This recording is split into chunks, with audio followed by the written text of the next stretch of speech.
Les decía, vamos a ver cómo establecemos la relación entre un recurso que tenemos de intervención y un problema de comportamiento, digamos, o una necesidad, o una disfunción, o una mala adaptación, como sea que se llame. Permiten un rato, le voy a dar admisión a...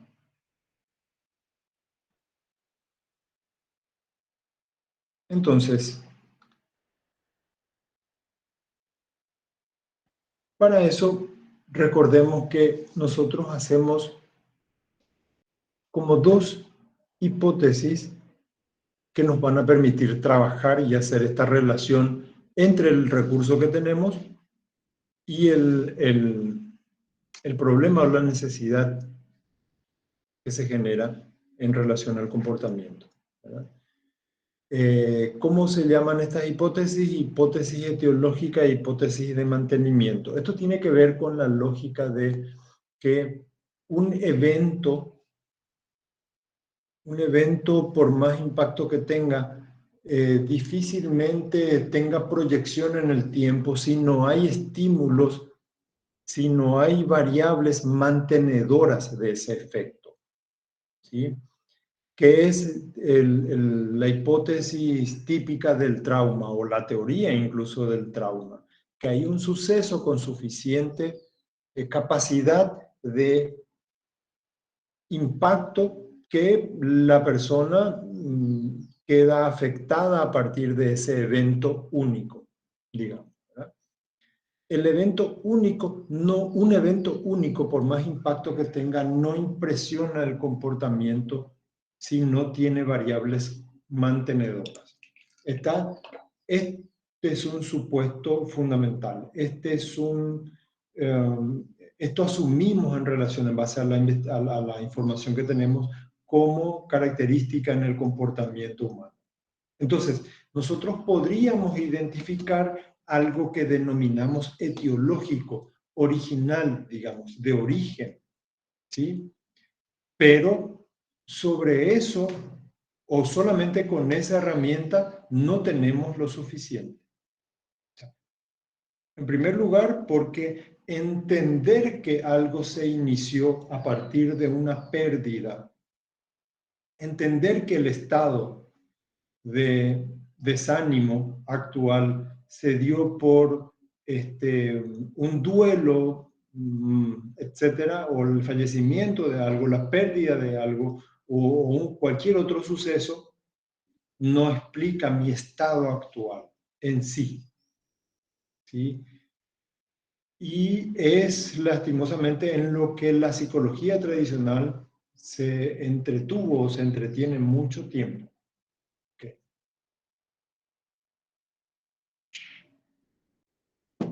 ¿Qué significa esto? Esa pérdida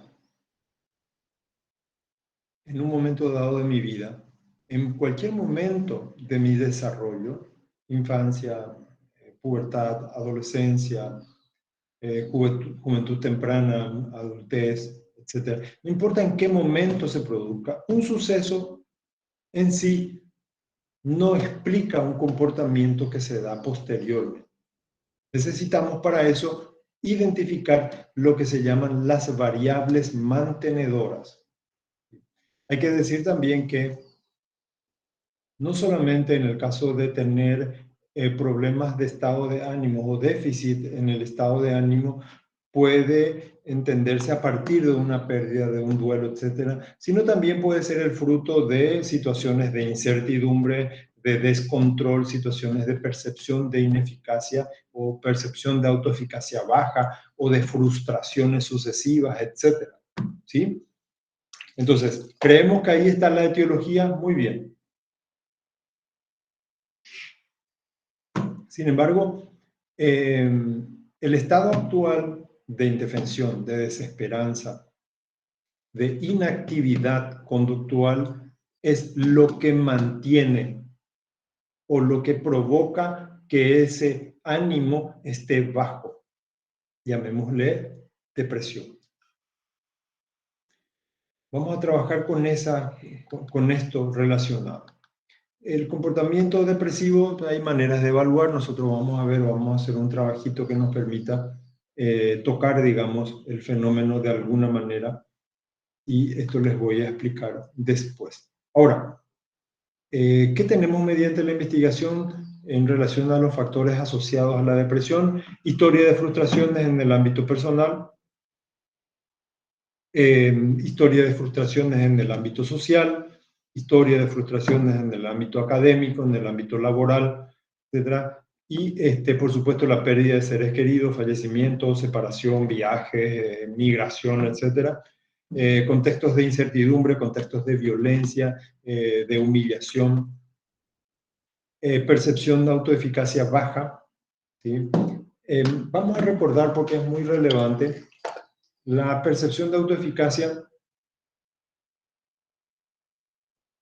es un aporte fundamental, es un aporte conceptual muy importante también de Albert Bandura, en donde él nos presenta una alternativa para poder entender lo que se llama tradicionalmente autoestima, y significa, como su etiqueta lo sugiere, es como una persona se percibe buena en un sector específico de su comportamiento, en un segmento específico de su comportamiento, ¿sí? Y en ese sentido es diferente a la autoestima, que por definición la autoestima es un concepto globalizante. La percepción de autoeficacia es específica. Contrariamente a la autoestima, la percepción de autoeficacia tiene que tener un apellido. Percepción de autoeficacia baja en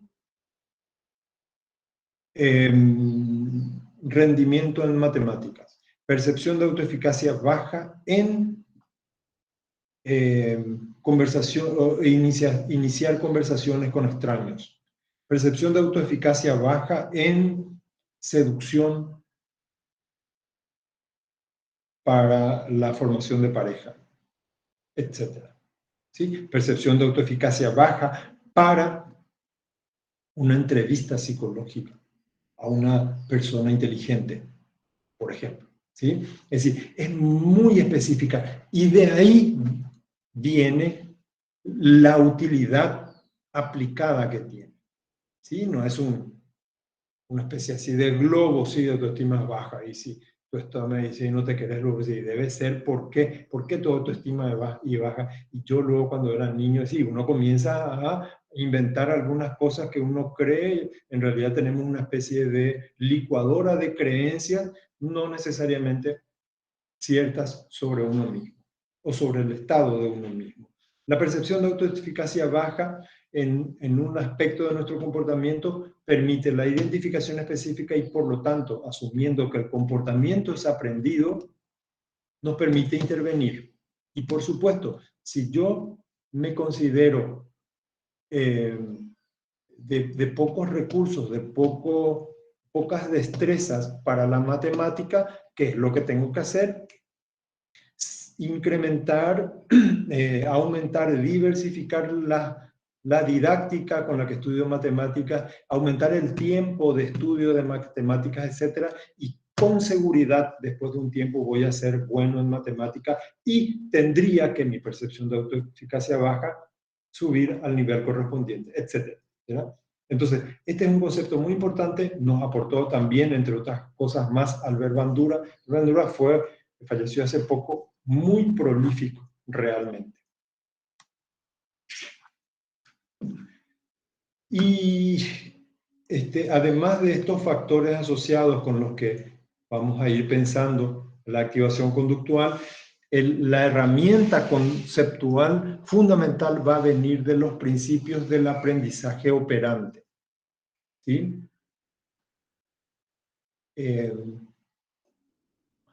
¿Y qué tenemos que recordar aquí?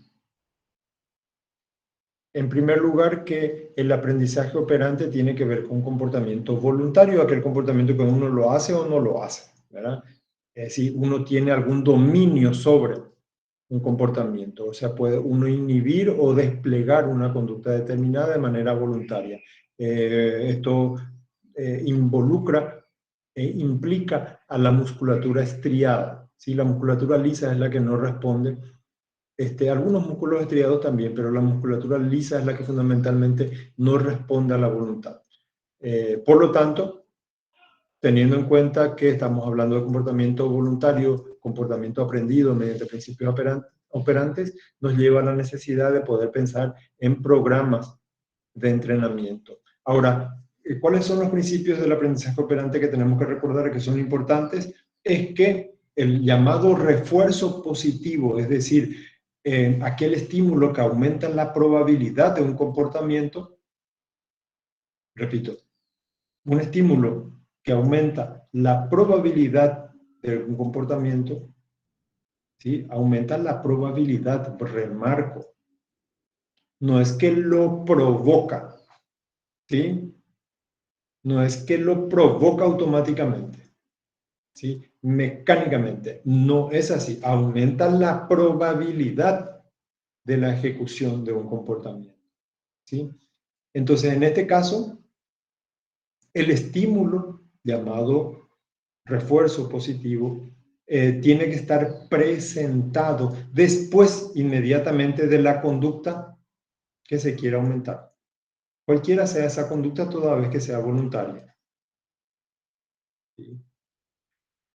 Cuando tenemos lo que se llama castigo, cuando un evento, cuando un estímulo aversivo en general es presentado después de una conducta y esa conducta disminuye de probabilidad. Eso es lo que se llama técnicamente castigo. En general, estos elementos que producen esta disminución de probabilidad del comportamiento son eventos aversivos. No siempre. Repito, porque esto es conceptualmente muy importante. No siempre. Y un refuerzo positivo es un estímulo que aumenta la probabilidad de una conducta. En general son estímulos agradables, coma, no siempre. ¿Sí? Un plagueo no es un estímulo agradable, pero puede estar siendo un reforzador. Sí. Yo me plagueo y la conducta de la persona sigue, ¿verdad? Tipo, como dicen las mamás, entra por acá y sale por acá, ¿verdad? Entonces estamos en la presencia de un estímulo que no es agradable, pero que aumenta la probabilidad del mantenimiento de un comportamiento determinado. Entonces, por eso es muy importante entender conceptualmente. También un castigo puede ser cuando un estímulo positivo es, o agradable, digamos, es retirado. Es decir, es algo así como privación de privilegios que uno tiene. Es decir, cuando los padres, después de una conducta determinada, retiran el teléfono celular a los hijos, por ejemplo, y este teléfono celular es conceptuado como un estímulo agradable, deseable, apetecible, puede ser un castigo. Si es que disminuye la probabilidad del comportamiento, si no lo hace, no lo hace. Es decir, esto de castigo, refuerzo, etcétera, se define empíricamente, no a priori. No a priori, ¿sí? A mí me gusta este teléfono celular, entonces es un refuerzo positivo. No necesariamente. Eso es muy importante entender. Y un refuerzo, ¿qué es un refuerzo negativo? Es el aumento en la probabilidad de un comportamiento, pero por retiro de un evento aversivo, ¿sí? También se llama alivio de aversión, retiro de la aversión y aumento de una conducta determinada, entonces eso es un refuerzo negativo. ¿Sí? Estas son cositas que simplemente estamos repasando. Si hay alguna pregunta, me avisan, por favor, me detienen.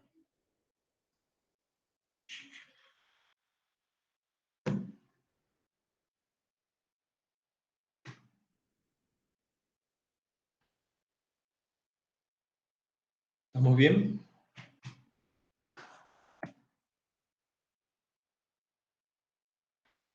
¿Cuál es otro? Sí, a ver.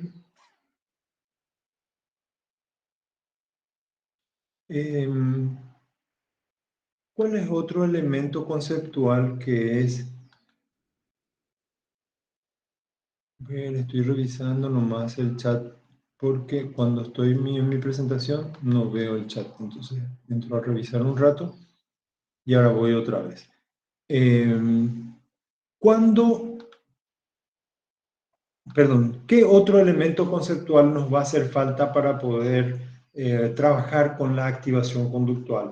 Otro amigo nuestro también, algo que ya conocemos, que es la teoría racional emotiva de Albert Ellis, ¿sí? El pensamiento en la terapia racional emotiva conductual significa TREC, terapia racional emotiva conductual. Esta C se le agregó últimamente nomás. Terapia racional emotiva nomás era. Pero Eli finalmente introduce este término para enfatizar que no es solamente sus sugerencias de trabajo a nivel cognitivo los que cambian el pensamiento, sino que otras técnicas conductuales también. Entonces, por la relevancia que tiene, termina con estas siglas, TREC, ¿verdad? Terapia racional emotiva conductual. Sí, porque Ellis dice, mire, propongo tales técnicas para el cambio de las ideas irracionales o del pensamiento estúpido, dice Ellis, ¿verdad? Son tales y tales y tales, tales, son todas técnicas cognitivas, pero dice, el pensamiento irracional también pueden ser cambiados por otros procedimientos provenientes de la terapia conductual. ¿Qué se plantea en la lógica de la TREC, de la terapia racional emotiva? Que no son las cosas o los acontecimientos los que nos producen malestar, sino lo que pensamos sobre ellos. Esta especie de reminiscencia que hace Ellis de esta lógica viene en realidad de Epícteto, de los estoicos, de los filósofos estoicos, que planteaban esta idea. No son las cosas, ¿sí? Este filósofo guatemalteco también opina algo similar. ¿Conocen ustedes un filósofo guatemalteco? No, Alguien debe conocer, no. ¿no? Les voy a decir lo que más o menos plantea este filósofo y ahí me van a decir si lo conocen o no. ¿Qué dice Ellis? No son los acontecimientos, sino lo que pensamos sobre esos acontecimientos. Así dice Ellis. ¿Qué dice este filósofo nacido en Guatemala? El problema no es el problema. Dice, el problema no es que me mientas, es que yo te crea.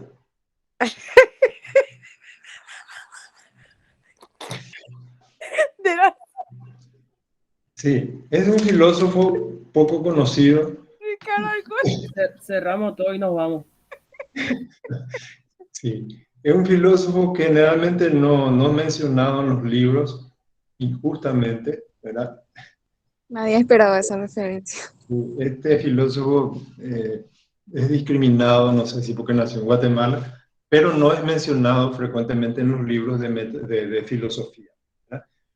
Pero el pensamiento, el pensamiento, si es contemporáneo, el pensamiento en la lógica es un poco así. ¿Cuáles son los motores que producen? ¿Cuáles son los motores que producen pensamiento irracional? Dice Ellis, las demandas y las exigencias, dice, las exageraciones, los catastrofismos, perdón. Dice, la baja tolerancia a la frustración, los juicios y las condenas sobre los juicios de valor sobre las personas, son motores que generan pensamiento irracional, dice Albert Ellis, ¿verdad? Para hacer una especie de síntesis, sea, a ver, voy a fijarme si están percibiendo los cambios, los cambios en mi presentación. Aquí está más o menos simplificada la lógica de Albert Ellis, ¿verdad? Hay un estímulo A, ¿verdad? Que es reconocido generalmente como lo que produce una emoción C, dice Ellis.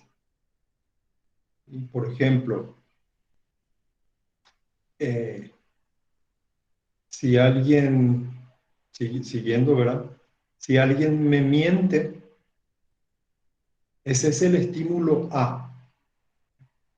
Y si alguien me miente, yo me frustro.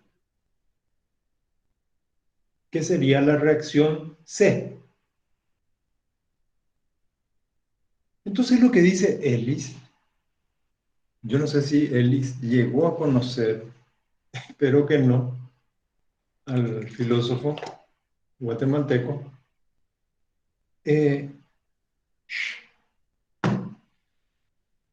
Si A tuviese la propiedad de generar la reacción C, tendría que generar esa misma reacción en todos los seres humanos. ¿Y qué es lo que vemos? Que hay algunos seres humanos expuestos a una mentira, que no se frustran. ¿Sí? Que les chupa un huevo. Entonces dice Ellis, no es A lo que produce C. Lo que produce C es B. ¿Y qué es B? B es lo que pensamos sobre A. Es decir, aquí está el problema. No sé si se llega a ver mi puntero. Ellis dice, acá está el problema, en la B. La B es lo que yo pienso sobre A. A es cualquier fenómeno. Y C es mi reacción emocional. ¿Dónde hay que trabajar? ¿En la emoción? No, la emoción es un producto. En realidad hay que trabajar sobre B. ¿Qué es B? Lo que pienso sobre A. Cuando yo cambio B, C va a cambiar y no viceversa. Eso es lo que dice Ellis. Ejemplo, si A me miente, entonces yo pienso, A no debería mentir. Por lo tanto, como A me miente, me frustro. ¿Dónde hay que trabajar? En B. ¿Qué hay que cambiar? Como que no debería mentirme. En realidad, A debería hacer lo que, como es una persona libre, debería hacer lo que quiera, ¿verdad? O sea, puede hacer lo que quiera. Yo no voy a ser quien le va a decir lo que debe o no debe. No tengo capacidad de control sobre su comportamiento. ¿Sí? Es lo que Epicteto decía, es decir, el acontecimiento no es realmente, no tengo control sobre el acontecimiento. Debería yo tranquilizarme. Si yo me tranquilizo y digo, bueno, me mintió, pero bueno, ¿qué vamos a hacer? Entonces no me frustro. El problema de ese asunto de yo ya no me voy a juntar más con A y entonces no me frustro, tanto por lo menos. Este es el planteamiento y la lógica de Ellis. ¿Por qué pusimos acá a Skinner también? ¿Qué tiene que ver Skinner con Ellis? Porque dijimos, vamos a usar el aprendizaje operante, que es el ABC de Ellis, pero vamos a usar también, perdón, el ABC de Skinner, pero vamos a usar también el ABC de Ellis. ¿Cuál es el ABC de Skinner? Skinner dice, es muy importante en un comportamiento determinado saber cuáles son los antecedentes y los consecuentes. B es el comportamiento, A es el antecedente y C es el consecuente. Es el ABC de Skinner. ¿Qué decíamos hace rato en el aprendizaje operante? Que C determina la probabilidad de B. ¿Y qué es lo que hace A ahí que está manoteando? Y A lo que hace es anunciar simplemente la probabilidad de ocurrencia de B. ¿Sí? Me quedo un ratito aquí porque es una especie de síntesis para pasar este aspecto teórico conceptual. Profe, Sí, ¿puedes ejemplificar también lo de Skinner, así como hiciste lo de Ellis? sí, sí. Em, voy a pedir la participación de ustedes para construir el ejemplo.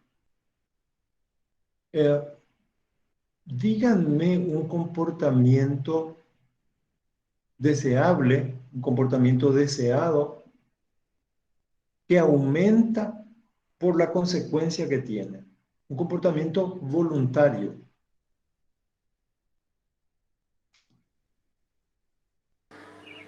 Ir al gimnasio para tener un buen físico. Ok, entonces voy acá al gym, es la conducta, ¿sí? La consecuencia, eh, voy Lucir. a, voy a, voy a creer un rato, se me va a pasar esto, pero un rato voy a creer que la consecuencia es que mi figura va a mejorar, ¿sí? Esa es una posibilidad. Hipótesis 1, mi figura va a mejorar. Ok. Entonces, ahí tenemos B y C. ¿Ok? B, ahí el que está con los ojos mirando hacia arriba, B es yo estoy en el gimnasio haciendo así el gimnasia, ¿verdad? C es la consecuencia. ¿Cuál es la consecuencia? Yo, no, yo me escribí aquí en mi papelito que tengo dos consecuencias posibles. Mejora mi figura, hipótesis 1, o mejora mi activación, hipótesis 2. Yo me quedaría con la hipótesis 2, porque la actividad física es muy parecida a al comportamiento alimenticio, ¿sí? ¿Qué pasa en el comportamiento alimenticio? Eh, el indicador, ¿sí? La consecuencia C que yo elijo es el peso en kilogramos, ¿ok? Yo tengo 65 kilos, ¿sí? Vamos a suponer que yo diga mi peso ideal es 60, ¿ok? Entonces tengo que bajar 5 kilos. Eso, mi peso es C, en indicadores, la consecuencia de lo que yo llevo a la boca, que es B, mi conducta alimenticia. Cada cuánto tiempo tengo hambre? Cada 2 horas mínimo. Yo comencé, o sea, mientras me fui al receso ya tenía hambre. Yo comía antes, estaba comiendo acá cuando comencé el curso y después cuando me fui al receso ya tenía hambre, ¿verdad? Porque hay un desequilibrio fisiológico que hace que yo tenga la sensación de hambre. Eso en 16 horas, ¿cuántas veces ocurre? Si yo divido 16 dividido 2, en un día normal yo tengo 8 veces hambre.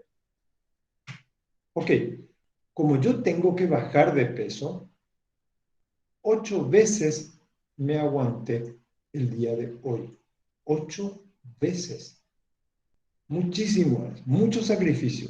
Porque el hambre, ustedes saben, cuando tienen hambre están así, pirebaí, están en un estado de desequilibrio. Estoy pirebaí, qué sé yo, y dice, come media rosquita. Hijo de media rosquita, sin media, sin media. Ni un hambre, nada no es. Entonces estoy pirebaí. ¿Cuántas veces? 8 veces. Y entonces voy y me peso. ¿Y qué pasa? Que miro la balanza y no se movió de su lugar casi. ¿verdad? Entonces la consecuencia me jode la vida, es decir, no se ve casi. Lo mismo pasa con el gimnasio y la figura, por eso nomás quería hacer la analogía. Yo voy al gimnasio, me duele, te cansé, y se me dijo 3 series de 12 acá, en aquel pues te vas a ir a aquel, descansó un minuto, te vas a ir a aquel, 3 series de 12, aquel me vas a hacer no sé qué, muerto, muerto del mismo, de cansado. Y entonces me voy porque el gimnasio tiene muchos espejos, como hay otros lugares que también lo tienen, y me pongo frente al espejo y casi yo estoy el mismo que con el que entré, ¿verdad? El mismo cuerpo con el que entré. Entonces, atiendan, esto es estratégico. Tengo que tener mucho cuidado en elegir cuál es mi indicador de C, porque hay indicadores de C que no se modifican, no se visualizan, o los cambios son muy sutiles, por lo tanto frustrantes. Ok, por eso es que yo dije acá en mi papelito que escribí, bueno, en vez de mi figura, en vez de mi forma física, voy a hacer que la consecuencia sea mi estado de activación. Ok, entonces yo termino el gimnasio, terminé hoy, tomo un tereré, llevo mi licuado, qué sé yo, de proteínas para reponer mi no sé qué, estoy ahí escuchando música con no sé qué, y me siento bien. Ok, eso es C. Eso me parece más interesante, atrapar como C. Entonces, como C da gusto, actúa como un reforzador de B. ¿Sí? Entonces, como me siento bien después de hacer el gimnasio, entonces aumenta la probabilidad de que yo vaya al gimnasio. Ok, y entonces, ¿qué es A? A es el estímulo sutil en general que anuncia la posibilidad de... ¿Qué puede ser? Eso se tiene que identificar. Yo voy a inventar ahora. A es, por ejemplo, yo vivo cerca de la catedral metropolitana, ¿ok? Y a las 6 suenan las campanas. Y en general a las 6 yo me preparo para irme al gimnasio porque también aquí unos cuantos vecinos se van también, nos juntamos en la esquina y nos vamos caminando hasta el gimnasio. ¿Sí? Entonces, tan, tan, tan, es un estímulo, se llama estímulo discriminativo, es un estímulo que anuncia la probabilidad de que yo ejecute una conducta reforzante. ¿Sí? Y entonces, ¿para qué me sirve esto? Y para justamente manipular mi medio como para identificar estímulos que aumentan la probabilidad de ciertas conductas. ¿Se pudo entender? Sí, profe. Bueno, ¿alguna pregunta más?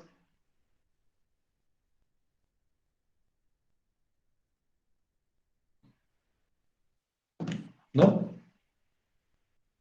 Voy a avanzar. Ahora, ¿cuáles son los estímulos que a lo mejor, como decíamos, pueden ser reforzadores? A lo mejor no, pero en general suelen ser reforzadores. Los llamados estímulos gratificantes. Esos estímulos gratificantes son fundamentales. Presten atención, son fundamentales para construir un plan de activación conductual. Entonces vamos a detenernos a ver cómo los podemos definir y cómo los podemos buscar. Los estímulos gratificantes, en primer lugar, son valoraciones subjetivas las que hacemos. Suelen, además, tener cualidad reforzante. No necesariamente. Estos estímulos pueden tratarse de personas, ¿sí? Cosas, actividades, combinación de todo esto. Es decir, el voy a decir voy a dar otro modelo para ver cómo tenemos que buscar los estímulos por todas partes. Por ejemplo, en esta variante personas, una persona puede ser un estímulo reforzante para mí, ¿sí? Vamos a suponer que cuando a una clase que yo doy asiste una persona, a mí me gusta, ¿sí? Es un estímulo para mí gratificante que asista a esa persona a la clase, ¿ok? Entonces yo me fijo en la clase y veo si está esa persona y está la persona. Este es un ejemplo de un estímulo gratificante, persona, tangible. Pero, ¿qué más puedo yo hacer? Esa persona no vino hoy. Si yo estoy dando la clase, esa persona no vino. Pero yo puedo imaginar que sí vino. Yo puedo imaginar que está sentada ahí. Es más, yo puedo imaginar que está prestando atención. Yo puedo incluso imaginar que le resulta interesante algunos temas y otros altamente más interesantes. Y también puedo incluso imaginar que me está haciendo una pregunta o que está opinando sobre algo. ¿Se entiende? Es decir, un estímulo gratificante también puede ser una persona en tanto imaginada. Esto es un estímulo intangible. ¿Se dan cuenta la riqueza estimular que disponemos? ¿Se dan cuenta de los recursos que tenemos? Es un ejemplo de estímulo en tanto persona. Pueden ser cosas.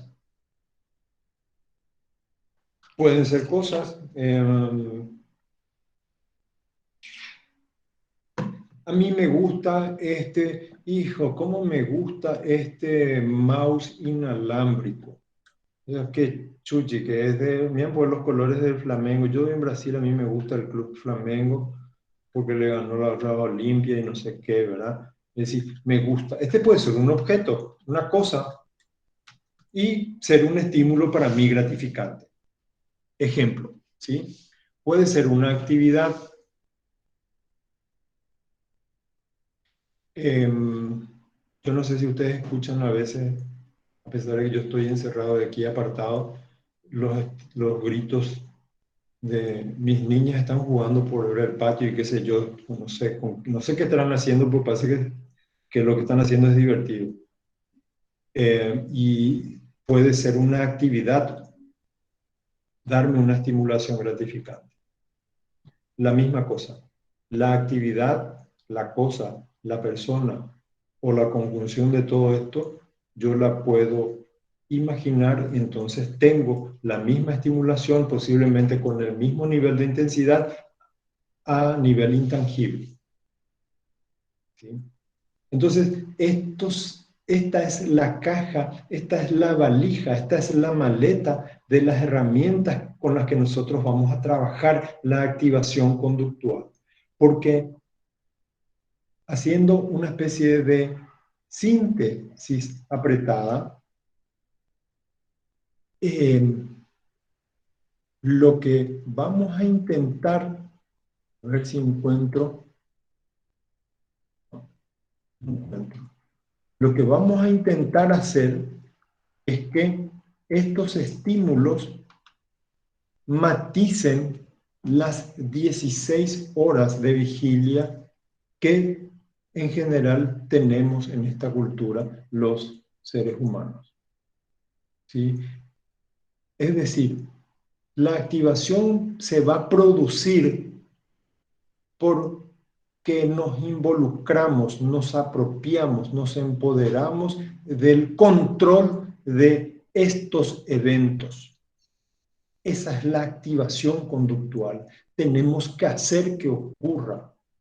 Tenemos que responsabilizarnos por producir de manera tangible estas gratificaciones. Porque estamos en un problema de ánimo, con problema de estado de ánimo, no, porque sí.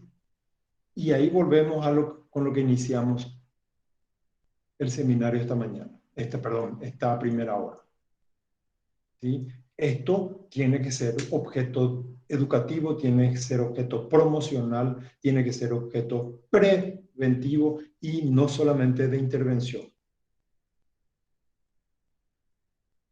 Sí, pero, y acá la gente cuando habla entusiasmado dice, sí, pero imagínate, yo tengo, o sea, estoy saturado, o sea, 8 horas yo trabajo, después tengo otro no trabajo, encima me voy, llevo el coso, pues la familia, las cosas de la casa que tengo que limpiar. O sea, yo en mis 16 horas por día no tengo tiempo para gratificarme así con cosas. No tengo tiempo.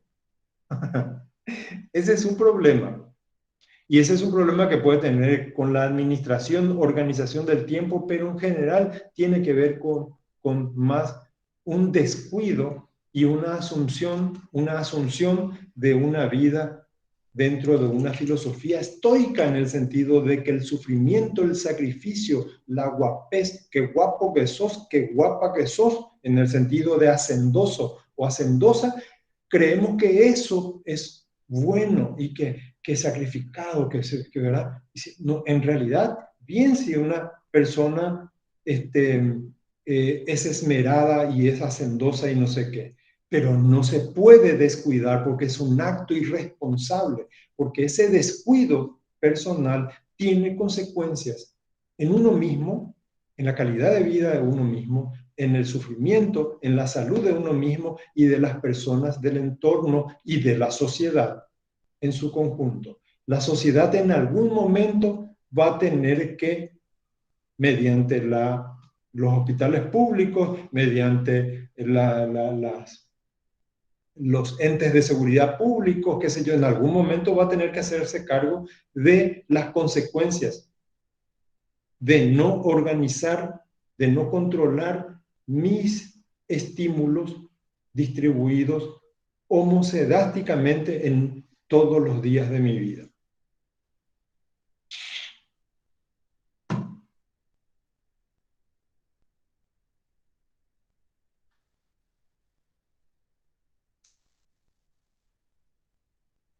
Ahora, los estímulos que son gratificantes lo son porque sí, porque hay necesidad o porque aprendemos el valor que tiene para nosotros. ¿Sí? Es decir, por ejemplo, si yo tengo hambre como ahora, no sé qué hora es, tengo hambre, ya pasamos la hora. Si tengo hambre, evidentemente ustedes me muestran un alimento que es apetecible para mí. Es un estímulo que tiene una cualidad para mí, tiene un valor para mí. Ese es un ejemplo. Hay otros estímulos que son adquiridos. Por ejemplo, que a ustedes les interese este seminario es un estímulo gratificante para mí. Es decir, es mi motivación, es lo que me mueve. ¿Okay?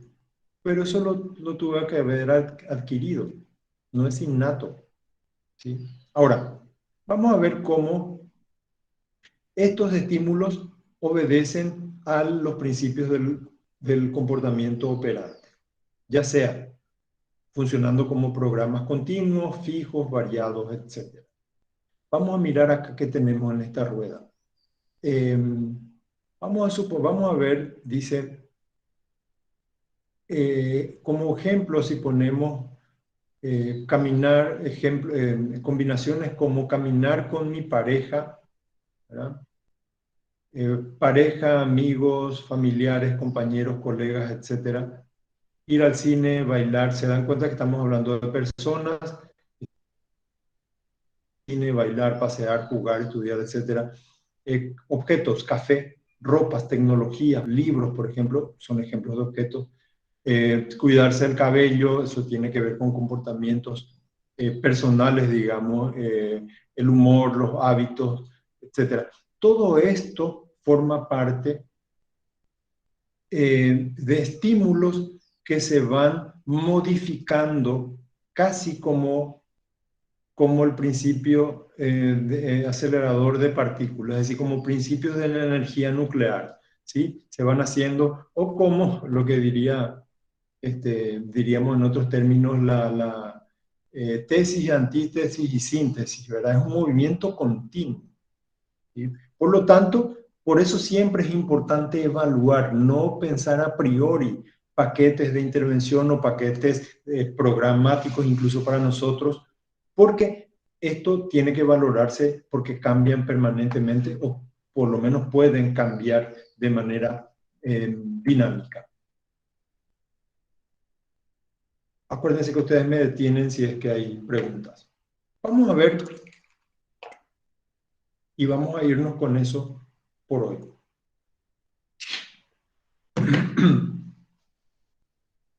Algunos principios, perdón, yo quiero decirles que los materiales, yo no sé si en la página de la facultad, en el aula virtual, el seminario también tiene lugar, pero si no, yo les envío los materiales. Tengo un libro que puedo compartir con ustedes sobre activación conductual, más otros materiales de apoyo.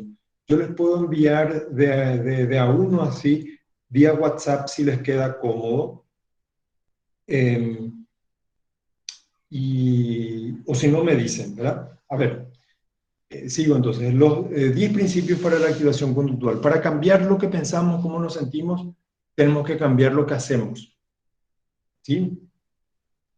Esa es una cuestión fundamental. Vamos a pensar. Profe, Sí, parece que no se cambió tu parece que diapositiva. no se cambió. Ahí, Wow. ahora sí, ahora sí. Ok, perdón. Decía, uno, para cambiar lo que pensamos, ¿sí? Pensemos en la persona que tiene indicadores de depresión. Lo que pensamos, es decir, no tiene sentido, no me sale nada bien, etcétera. O cómo nos sentimos, hago cosas y no siento nada, me da igual. Dice, para cambiar cómo nos sentimos o lo que pensamos, tenemos que cambiar lo que hacemos. Decía Skinner, Skinner decía, las personas están mucho tiempo haciendo lo que no les gusta y muy poco tiempo haciendo lo que les gusta. O no hacen lo que les gusta, decía Skinner. Entonces, uno, tenemos que cambiar lo que hacemos. A ver, ¿qué es lo que tenemos que cambiar? No sé yo, lo que estás haciendo. Vamos a suponer que ustedes me digan, este es un grupo, hablando, ustedes no me están haciendo acordar que tenemos que sacarnos una foto. Este es un grupo de personas depresivas, ¿ok? Entonces, si ustedes tienen depresión en este momento, entonces yo les voy a decir, lo que están haciendo tienen que cambiar, lo que están haciendo en la vida cotidiana. ¿Qué es lo que y ustedes me dicen, ¿qué es lo que tenemos que cambiar? No sé yo lo que están haciendo. Dame un ejemplo de lo que están haciendo. Y yo estoy estudiando 16 horas por día. Ok, deja de estudiar. Hace otra cosa. Perdón por el ejemplo, ¿verdad? Pero lo que está claro es que tenés que cambiar lo que estás haciendo. La depresión, el desánimo, es un indicador, es una alarma que te dice que tenés que cambiar lo que estás haciendo o cómo lo estás haciendo. Clarísimo. Dos, las reacciones al estado de cosas en el que vivimos o los cambios que nos pasan son totalmente esperables y hasta beneficiosos. Les voy a decir cómo yo suelo pensar esto. En serio, en serio, en serio.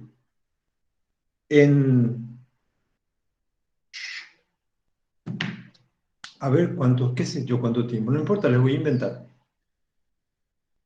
En serio que en 30 años de hacer consultorio, no he visto nada nuevo bajo el sol. nada nuevo. Es más, es como que hay un patrón, ¿verdad? Es decir, como que las personas que vienen, por eso es que es fácil hacerse del ballet con el comportamiento, incluso a nivel adivino. Por ejemplo, yo puedo sin ningún problema decirles, yo sé lo que les pasa a ustedes. Ustedes tienen, en primer lugar, mucha inconformidad con algunos aspectos personales. Y muchas inconformidades que ustedes tienen y frustraciones que tienen, desánimos que tienen, malestares que tienen, se vinculan a limitaciones económicas y problemas de interacción con personas que a ustedes les importan, con sus familiares y con sus amigos y con sus parejas. Eso hace que ustedes tengan malestares, que se pregunten, tengan desánimos, a veces no puedan dormir, o incluso se descuiden personalmente, ¿verdad? Esto les pasa a ustedes. Hijo de, es cierto. No, no es cierto en mi caso, me dice alguien. ¿No es cierto ahora o siempre? Ah, no, sí, un tiempo fue así. Ah, ¿viste? ¿Viste? Es decir, a lo que voy es a enfatizar otra vez. No se rían. Parece que tenía razón este chico que decía que el problema no es el problema. El problema es cómo abordo los problemas. De ahí viene toda una línea de intervención en la terapia cognitivo-conductual, que es el entrenamiento en solución de problemas, entrenamiento en enfrentamiento de problemas. Los problemas, como decía, ¿verdad? El problema no es que me mientas, el problema es que te creo, es cierto. O sea, había otro filósofo que decía, miénteme, ¿verdad? De todos los filósofos tenemos en la vida. Miénteme, decía. O este otro, el mismo filósofo que decía, dime que no, no me digas que sí, ¿verdad? Entonces, la vida es así. Entonces dice, estas características de la vida muchas veces no solamente son esperables, sino a veces son beneficiosas. Dice, es un principio de la activación conductual. A ver, otra cosa. Lo que antecede y sigue a un comportamiento es lo que nos guía para controlar lo que pasa. Esto técnicamente se llama análisis funcional del comportamiento, que es un procedimiento de evaluación del comportamiento. Es decir, analizar quiere decir descomponer, es pillar lo que pasa antes y después. Eso explica en gran parte el comportamiento o el mantenimiento de un comportamiento. Principio 4, programar una agenda y seguirla, ¿verdad? Sin seguir el estado de ánimo, dice. Es decir, yo suelo decir esto en términos de cuando la persona me dice, no, pasa que no me fui a hacer actividad física porque no tuve ganas. Ok, ¿sabes qué? Entonces, vamos a hacer lo siguiente. Esta semana te vas a ir a hacer actividad física sin ganas, ¿sí? No tengas ganas. Hacer sin ganas. Esa es la condición, ¿sí? Es un poco el mensaje de la activación conductual. Tienes que hacerlo más. Lo mismo, tienes que hacer nomás la dieta, no vayas a mirar Tienes que hacer nomás actividad física, no vayas a mirarte al espejo, ¿sí? Compartimentalizar metas grandes en metas pequeñas. Esto sigue también los principios del aprendizaje operante, lo que se acuerdan habíamos visto en la clase de teorías psicoterapéuticas 2 como moldeamiento, aprendizaje por moldeamiento. Partir el objetivo en partes e ir reforzando cada partecita que voy logrando, para que después tenga el comportamiento final deseado. el principio 6 dice identificación y generación de fuentes de refuerzos naturales. No estamos hablando de generar un mundo así de fantasías y de carnavales. Nada que ver. Los reforzadores son naturales, los que están disponibles en el medio, tangibles o intangibles. Y en eso, un poco la investigación que hicimos, ¿se acuerdan?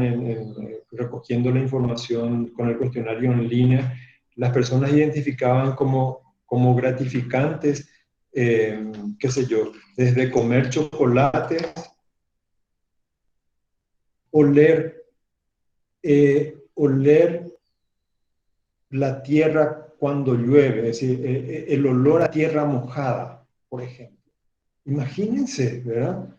Entonces, no hay que pensar que distribuir de estímulos agradables o gratificantes significa construir una especie de circo en la casa o de burdel en la casa. Nada que ver. Se hace con la idea es agudizar nuestra capacidad de identificación de los reforzadores que son naturales y que están disponibles en nuestro entorno y que son particulares, ¿sí? A alguien le gusta Arjona y a otros les interesa más la otra propuesta epistemológica que habla sobre las causas y los efectos. ¿Conocen ustedes?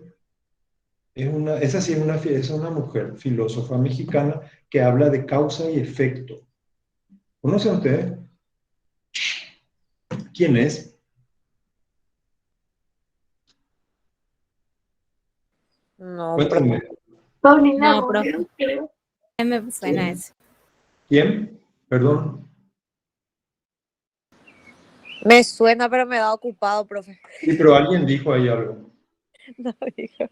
Yo dije Paulina Rubio, pero no estoy Y segura. Paulina Rubio, esa es una filósofa que habla de causa y efecto. Escuchen, el tema es muy didáctico. Ay, bro. Sí, causa y efecto. También las obras de ella son tan poco difundidas en el ámbito de la filosofía, pero es una gran pensadora. El entrenador o la entrenadora en activación conductual tiene y genera expectativas positivas basadas en evidencias de validez interna. Es decir, nosotros tenemos que como que respetar, ¿cómo se diría? Como que tenemos que, a ella sí dice, hay un término que quiero usar y que no me viene. Tenemos que, a ver, me entretienen ustedes con sus comentarios, entonces se me va la onda. Bueno, en otros voy a tratar de retomar de otra forma. Nosotros tenemos que respetar, valorar, empoderar a las personas en su capacidad de procesamiento de información, en su inteligencia, y tenemos que honrar esa inteligencia y tenemos que explicarle, ¿verdad? Explicarles que hay evidencia científica, qué tipo de evidencia. Eso, por un lado, hace que la persona no haga obedientemente algo o pasivamente algo porque tiene que hacer y porque le indicó, no, porque está convencida. Eso le da autonomía. Principio 8. El error o el fracaso permite ajustar y aprender. El error no hay que espantar, no hay que castigar, no hay que penalizar. Es un apoyo para el aprendizaje. Yo quiero darle la palabra aquí, pidió la palabra Belén, parece. No, sí, profesor, me estaba acordando nomás que vos estabas hablando hace rato sobre reforzadores intrínsecos. Sí. Y no sé si yo estoy en lo correcto, pero también creo que Bandura refirió sobre uno de los reforzadores intrínsecos que también son como satisfacciones internas, así como el orgullo y son los sentimientos que te da esa acción en sí. Orgullo, qué sé yo. Así una alegría, de repente vamos a hablar como altruismo o algo así. Ya. A ver, ¿dónde está el sonido ambiente? Este, una cosa que es interesante repito, estos son artilugios y son cortes que hacemos, pero es interesante para poder ordenar un poco la cabeza, es recordar las clases de metodología en donde distinguíamos entre variable independiente y variable dependiente, ¿sí? Entonces, la alegría, el orgullo, la satisfacción, son estados producidos por, es decir, son variables dependientes. Ahora, sí, Bandura habló de tantas cosas. Cuando él habla, porque él tiene una de las teorías, imagínense otra cosa más, como si todo fuera poco. Bandura tiene una de las teorías más avanzadas sobre el comportamiento delictivo. O sea, porque él se preguntaba también por qué las personas cometen delitos, ¿verdad? Y tiene en sí, una de las teorías más sólidas sobre la conducta delictiva tiene que ver con Albert Bandura, desarrollado por Albert Bandura. En fin, así que métanle, ¿cierto, Berenice? Bandura es un capo, tiene 500 ideas muy interesantes. Vuelvo al 9, creo que nos quedamos en donde el ensayo conductual. ¿Qué quiere decir ensayo conductual? ¿Se acuerdan? Esto se basaba en lo que decíamos sobre el comportamiento y una de sus leyes, que es la ley de la práctica. Es decir, cualquier cosa que nosotros querramos mejorar en desempeño es cuestión de practicar, ¿sí? Entonces, el ensayo conductual nos ayuda a eso técnicamente, es decir, es una aplicación. Y en la sesión tenemos la oportunidad de hacer ensayo conductual y de ver también las conductas como una muestra.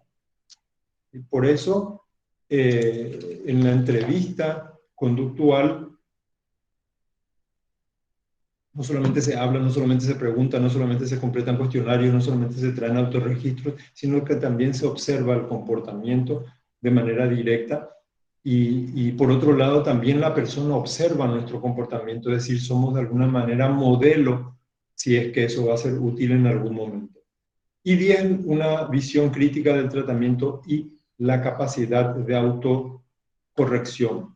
Y al respecto, yo quiero mostrarles algo para enfatizar una idea. Y es que si nosotros pensamos cómo es que las personas llegan a disfunciones como las que estamos tratando de solucionar o prevenir, ¿cómo es que las personas llegan? Y hay explicaciones micro, digamos, si hacemos un acercamiento focal, vamos, como cuando hacemos el análisis funcional, podemos entender el antes y el después de un comportamiento específico, pero si yo hago una mirada en perspectiva, imagínense lo último con lo que termina estos principios de activación conductual, dice, el error enseña, el error en nuestra cultura se castiga, pero sin error no hay posibilidad de aprendizaje, ¿verdad? Y yo quiero, para poder subrayar esa idea, hablar de, en realidad no es que somos unos estúpidos caminando por el mundo, en realidad el sistema cultural, sobre todo el sistema educativo formal, se encarga de ir apagando en nosotros algunas destrezas que nos ayudarían a sobrevivir mejor y con más calidad en la vida. Que ya habíamos mencionado en otro momento, es la curiosidad, eso es innato en el Homo sapiens. La cultura se encarga de apagar nuestra curiosidad.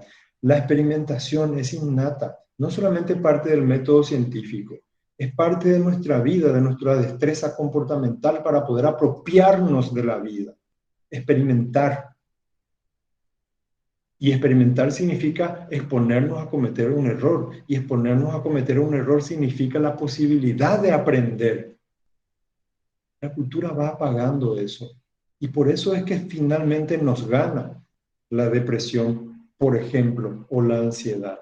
Entonces yo quiero, para terminar por hoy, eh, ahora, yo les voy a pasar también en el grupo de WhatsApp unos instructivos para ver, para los materiales que van a estar disponibles para ustedes para el próximo encuentro y una tarea que vamos a realizar para poder completar nuestras 30 horas de seminario y para poder aprender lo mejor posible, ¿sí? Así que no se preocupen, hoy hacemos esta especie de introducción feroz, mucho tiempo aguantaron, pero las instrucciones sobre cómo vamos a completar nuestros aprendizajes sobre estos contenidos, yo les voy a pasar de la manera más pulcra posible al grupo de WhatsApp que tenemos. Pero lo que quiero es mostrarles un video que está corriendo por todo el mundo en este momento, se hizo recientemente, y que transmite esto que estamos hablando nosotros sucesivamente, de cómo la cultura va apagando algunas destrezas que nosotros tenemos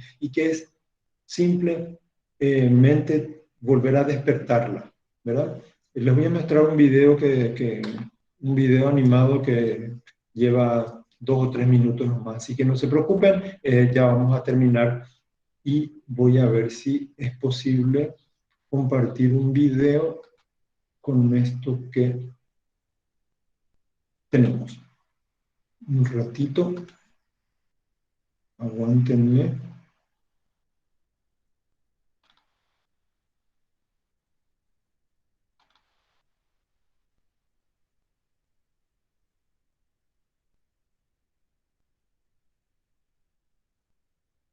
Avísenme si se escucha adecuadamente.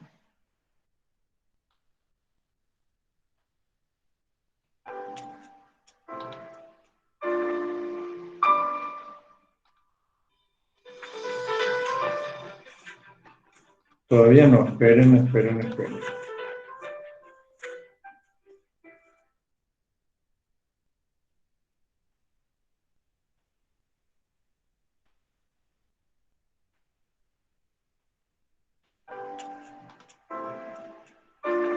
¿Se ve? Sí, Sí, profe. profe.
¿Pudieron captar el video? Sí, profe. ¿Se pudo entender que ese mundo de colores, ese es el mundo que va apagando la cultura, que va apagando la educación formal sobre todo?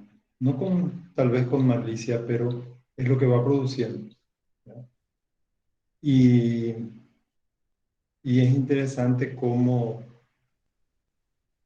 aunque no sé qué habrá pensado el realizador, pero cómo cuando el papá vuelve al lugar bajo el árbol y ejecuta el violín sin tener violín, nos da una muestra de cómo los estímulos intangibles también están ahí a nuestra disposición, que tienen que ver con nuestra imaginación, nuestra fantasía. y nuestra creatividad seguramente, ¿verdad? Pero que conforman todo un mundo posible también y un lugar que muchas veces desaprovechamos. Terminamos nuestra clase por hoy. Yo me comunico con ustedes vía WhatsApp y nos vemos el próximo sábado, creo que a la 1 de la tarde, ¿verdad? Profe, Sí. justamente eso quería preguntarte. Para tener nomás y para avisar también con la otra PPS que tenemos de la mañana, para fijar un horario, profe. Sería este de la tarde. Sí, Lourdes, o sea, en principio nosotros íbamos a hacer de 9 a 12, pero Lourdes me contó que ustedes tienen algo a la mañana y entonces por eso es que fijamos este horario de las 13 horas. ¿Está bien?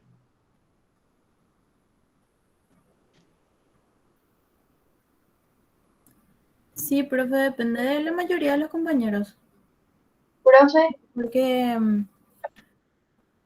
yo hablé con el profe de justamente esa PPS y él no tiene, por ejemplo, problema de adelantar su hora de la mañana para que podamos hacer de 9 a 12. Ya. El problema es que yo hoy tenía esta mañana libre, pero el próximo sábado tengo la mañana ocupada. Ah, entiendo, profe. Justo. Así que yo mantengan nomás la clase que tienen en la mañana y nos encontramos otra vez a la 1. ¿Está bien? Bueno, profe. Está bien entonces. Tenemos que sacarnos la foto, ustedes no me avisaron. Profe. 34 estamos. Gracias, Belén. Yo sí que orgulloso de ustedes.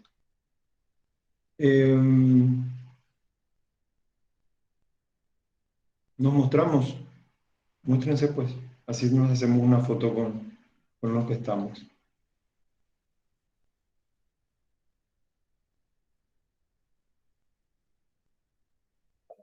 Igual las personas que no quieren prender su cámara no salgan, van a salir así como sus iconos por ahí.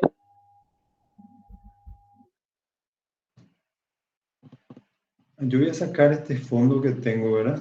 Bueno, Profe, culco de tu fondo.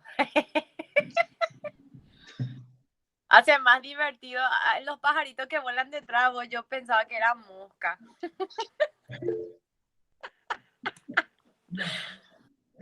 sí, eso es para que no se duerman tanto.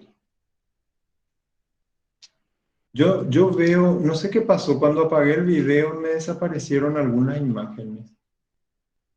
Ustedes ven completo, yo veo la primera línea desde Belén hasta Araceli y ahí ya no dejo de ver.